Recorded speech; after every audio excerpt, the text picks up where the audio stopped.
I am also very, very proud to say that I feel a very close part of the extended Gordy family. My children and BG's children grew up together. My son is Very Gordy, one of Very Gordy's godsons. But I'd like to bring it back to, in 1978, something happened that had never happened before on network television. And that was two black pop groups doing a 1 hour special all by themselves, no opening acts, no white acts, no nothing. And the reason that that came about, I can't guarantee that it is, but I know that it is, it was the last show in 1977. And the Supremes were owed a spot and the Temps were owed a spot. And they called me and they said, will they do the show together, and we don't have time to do a medley for the Supremes, so can we do the Supremes and the Temptations, where the Supremes will sing the Temptation songs and the Temptations will sing the Supreme songs? Beg your pardon? 68. 78. Oh no, 68, I'm sorry. God, I'm getting older than I thought.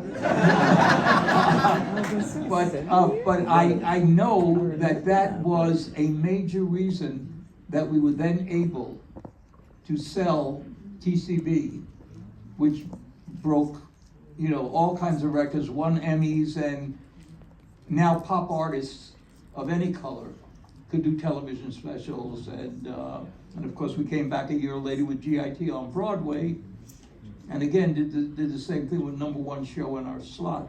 But it was the Ed Sullivan show that I believe that gave us the impetus to sell TCB. Taking care of business. Huh? Taking care of business. That's right. Yes, Yeah. TCB. TCB, take care. TCB. Yeah. TCB, take your business. Yeah. But a wonderful thing during. That's a great observation. I don't know that it's known. This is a known fact. I may be giving you something that's not a known fact. That Berry Gordy was very interested in Diana Ross. I don't think people know that. We know. No. I know it's hot off the presses, but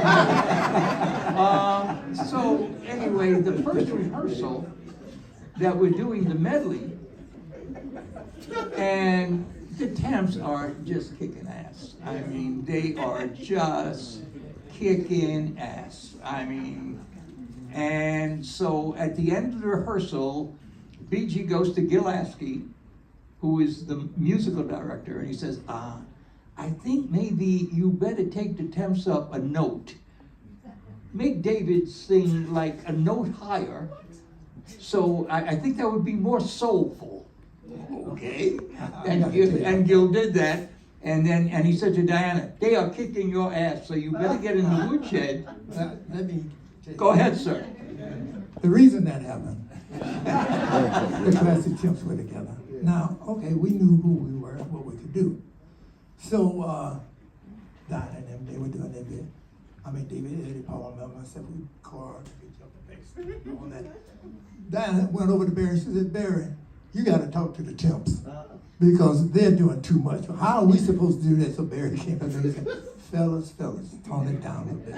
Big girls, Boy, what did he tell us that for? We said fire to that, ass.